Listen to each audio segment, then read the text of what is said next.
మన ప్రభువును ప్రియ రక్షకుడైన యేసుక్రీస్తు పరిశుద్ధ నామమునకు మహిమ కలుగునుగాక. ప్రభువుతో ప్రతి ఉదయం అనే కార్యక్రమాన్ని చూస్తూ ఉన్న మీ అందరికీ ప్రేమపూర్వక వందనాలు తెలియజేసుకుంటూ ఉన్నాను.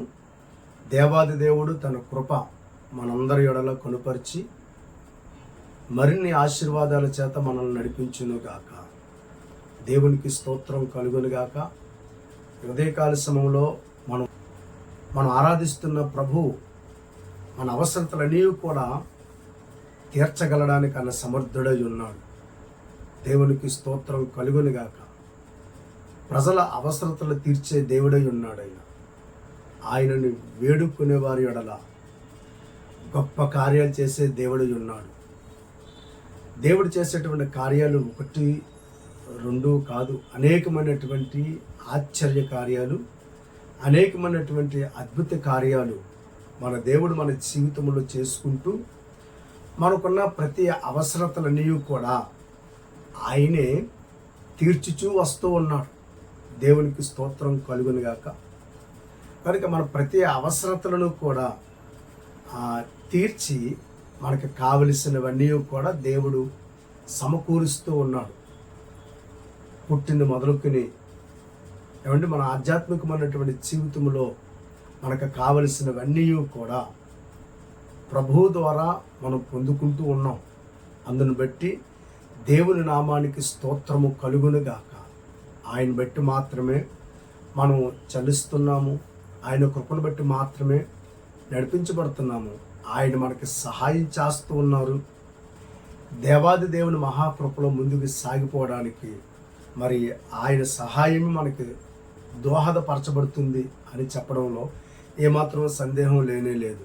కనుక ఈ ఉదయకాల సమయంలో మన అవసరతలు తీరుస్తున్న దేవుని యందుల మరింత విశ్వాసంతో నడిపించబడవలసినటువంటి వారమై ఉన్నాము. కనుక దేవుని పిల్లలారా, దేవుడు మన ప్రతి అవసరతల్ని తీర్చి మన ఎడల అనేకమైనటువంటి అద్భుతాలు చేస్తాడు.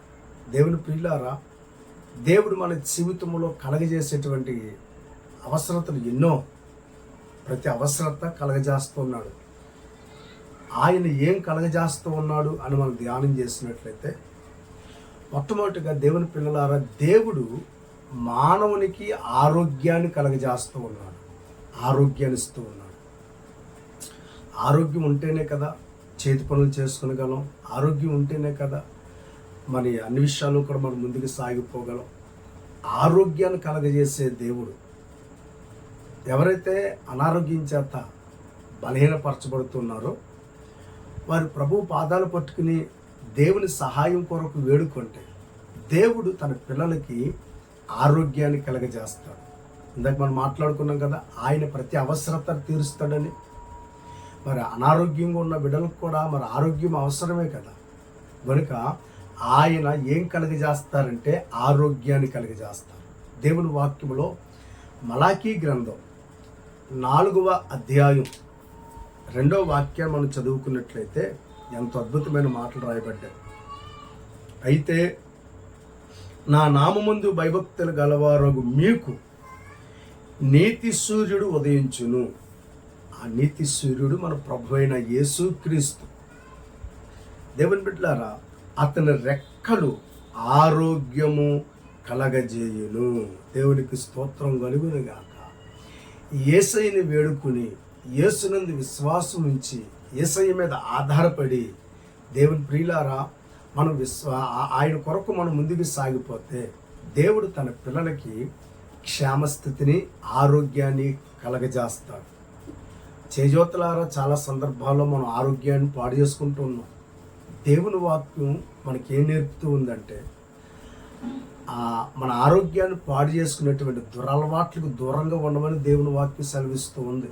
లోకంలో చూస్తున్నాం, యువత సహితము కూడా భయంకరమైనటువంటి అనారోగ్యాలకు గురైపోవడానికి గల కారణం భయంకరమైనటువంటి అలవాట్లు.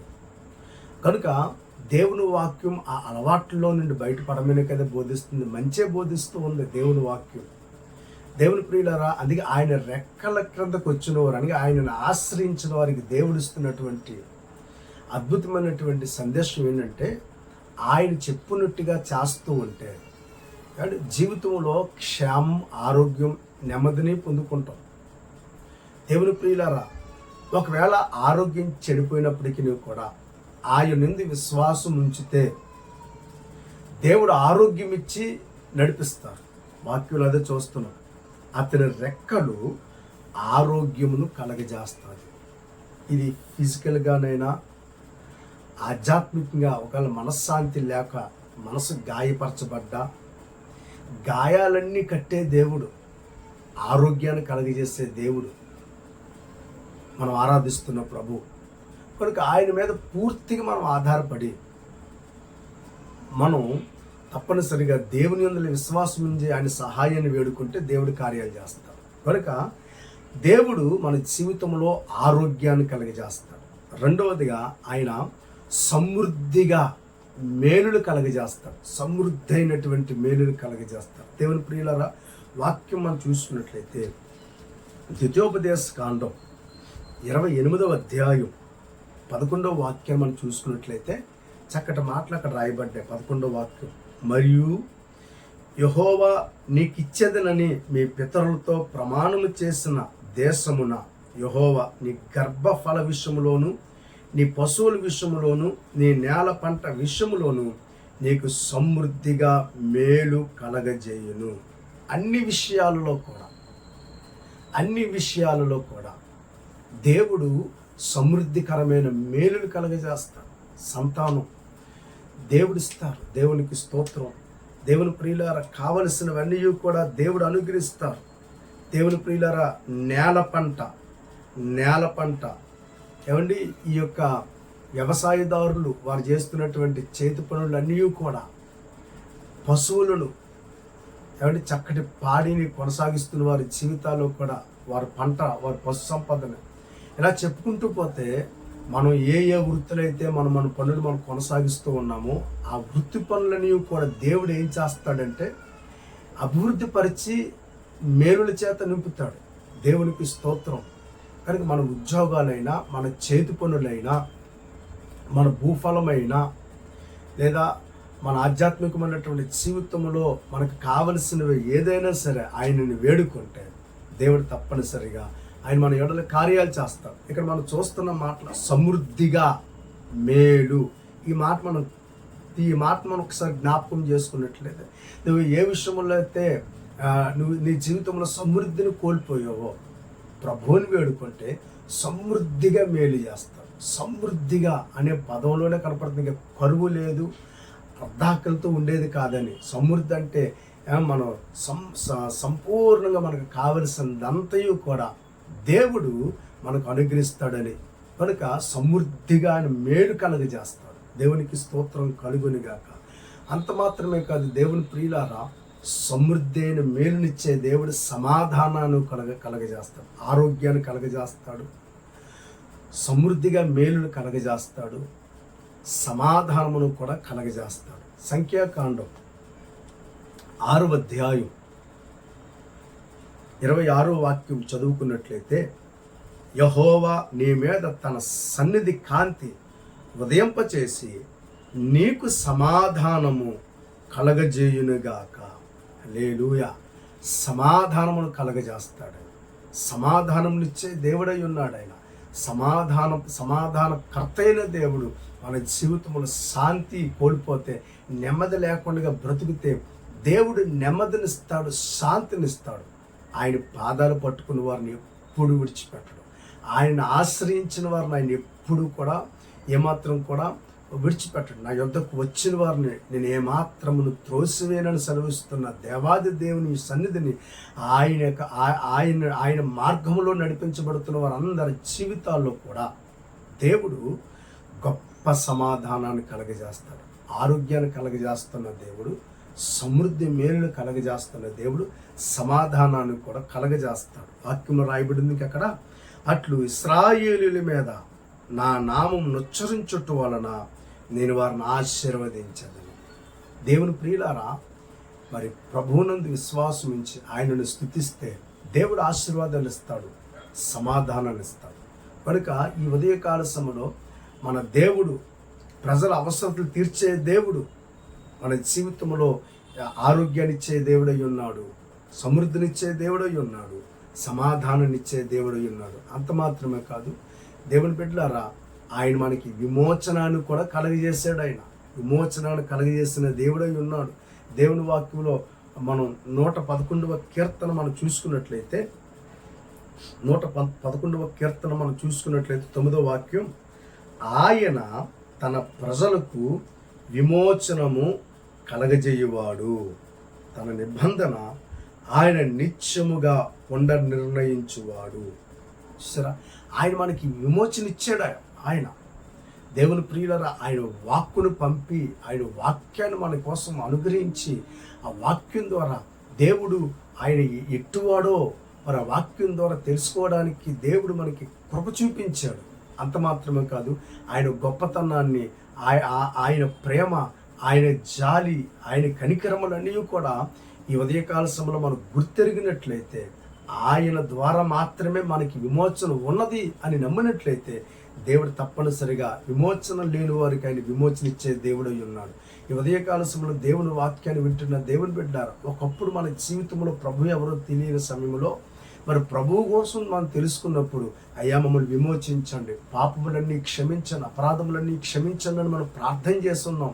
మరి విమోచకుడైన దేవుడు మన జీవితంలో విమోచనను కలగజేశాడు కదా. ఒకవేళ బంధకాలైనా, దురలవాట్లైనా, మరి ఇంకొకటి ఏదైనా, అది నీ స్వేచ్ఛను హరించేది ఏదైనా ఒకవేళ ఉన్నట్లయితే, దేవుని ప్రియులారా, దేవుని చిత్త ప్రకారంగా దేవుని సన్నిధానంలో, అయ్యా మాలో ఉన్నటువంటి బలహీనతలు, ఈ బంధకాల్లో నాకు విడుదల దయచండి, విమోచనను దయచండి అని వేడుకుంటే దేవుడు దురలవాట్లన్నిటిలో నుండి కూడా మనకి విమోచన కలిగజేస్తాడు. పాపములో నుండి విమోచన కలిగజేశాడు కదా. సాతాను శక్తులు బంధకాల్లో నుండి ఆయన మనకి విమోచన కలగజేశాడు కదా. చీకట్లో నుండి ఆశ్చర్యకరమైన వెలుగులోనికి మనల్ని నడిపించి మన విమోచన కలగజేశాడు కదా. కనుక ఒకవేళ ఆధ్యాత్మికంగా, ఒకవేళ ఇంకా మరి ప్రభువుకి దూరంగా ఉంటే, ఒకవేళ ఇంకా మనం ఏ విషయంలోనైనా సరే బంధించబడి ఉంటే, నాకు విమోచనను కలిగింపచేయండి అని ప్రభువుని అడిగితే ప్రభు విమోచన ఇస్తాడు. దేవునికి స్తోత్రం కలుగును గాక. కనుక దేవుడు ఏం కలిగజేస్తాడంటే విమోచనను కలుగజేస్తాడు. చివరికి మరొక మాట మనం జ్ఞాపకం చేసుకున్నట్లయితే, విమోచన కలుగజేసిన దేవుడు 29వ కీర్తన 11వ వచనంలో ఆయన మనకు బలమును అనుగ్రహిస్తాడు. వాక్యమును చూసుకున్నట్లయితే 11వ వచనం, 29వ కీర్తన గ్రంథం 29వ కీర్తన 11వ వచనం, యెహోవా తన ప్రజలకు బలమును అనుగ్రహించును. దేవునికి స్తోత్రం. యెహోవా తన ప్రజలకు సమాధానము కలగజేసి వారిని ఆశీర్వదించను. మనకి ఉదయకాల సమయంలో బలము కలగజేసే దేవుడు, నీ విమోచించబడినట్లయితే నీకు బలాన్ని అనుగ్రహిస్తాడు ఆయన. కనుక ఇన్ని అద్భుత కార్యాలు చేస్తున్న దేవుడిని ఎప్పుడు మనం మర్చిపోకుండా ఆయన విశ్వాసం నుంచి మనం నడిపించబడాలి. ఒకవేళ నువ్వు ఇంకా క్రీస్తు రక్తంలో కడగబడలేదా, ఇదిగో ప్రభువునందు విశ్వాసం నుంచి ఆయన నిన్ను విమోచిస్తాడు. ఒకవేళ అనారోగ్యం చేత బలహీనపరచబడ్డావా, ఆయన వేడుకో, స్వస్థత నమ్మిన ప్రభువుని అడుగు, ఆయన ఆరోగ్యాన్ని కలిగింపజేస్తాడు. ఒకవేళ నీ జీవితంలో సమాధానం లేదా, అయ్యా నా జీవితంలో సమాధానం లేదు, సమాధానాన్ని దయచే ఆయన అడిగితే ఆయన నీకు సమాధానాన్ని అనుగ్రహిస్తాడు. ఏ విషయంలో అయితే నీవు ఇంకా నీలో లోటు ఉందో ఆ లోట్లని తీర్చే దేవుడు నీకు సమృద్ధిని కలిగింపజేస్తాడు. కనుక అట్టి దేవాది దేవుని మనం కలిగి ఉన్నాం కనుక మరి ఆయన తన ప్రజలందరి అవసరతలు తీర్చేవాడై ఉన్నాడు. కనుక ఆయనని వేడుకుందాం, ఆయన సహాయం కోసం ఆయన ఎదుట మోకరిల్లి ప్రార్థన చేద్దాం. దేవుడు మన జీవితంలో మన ప్రతి అవసరతలను తీర్చి మనకి కావలసినవన్నీ కూడా ఆయన కలగజేస్తాడు. మనకి ఉదయకాల సమయంలో దేవుడు మీ జీవితంలో ఏదైతే లోటుగా ఉందో ఆ లోటుపాట్లన్నీ ప్రభువే తీర్చి మీకు కావలసినవన్నీ కూడా దేవాది దేవుడు కలగజేయును గాక. ఆమేన్. ప్రార్థన. ప్రేమ కలిగిన దేవా, ఈ ఉదయకాల సమయంలో మీ బిడ్డలు మరి ఏదైతే వారు లోటు కలిగి ఉన్నారో ఆ లోట్లన్నీ తీర్చి వారికి కావలసినవన్నీ కూడా కలగజేయండి. ఆరోగ్యం లేకపోతే ఆరోగ్యం, సమాధానం లేకపోతే సమాధానం, ఇంకా విమోచన లేకపోతే వారికి విమోచన దయచేయండి, సమాధానమును దయచేయండి, బలమునిచ్చి వారిని ఆశీర్వదించండి. మరి ఈ కార్యక్రమం ద్వారా మీ పిల్లలందరూ మరింత ఆశీర్వదించబడ్డానికి కృపను మనం వేడుకుంటూ యేసు నామము ద్వారా ఈ ప్రార్థన అడిగి వేడుకొనుచున్నాము తండ్రి. ఆమేన్.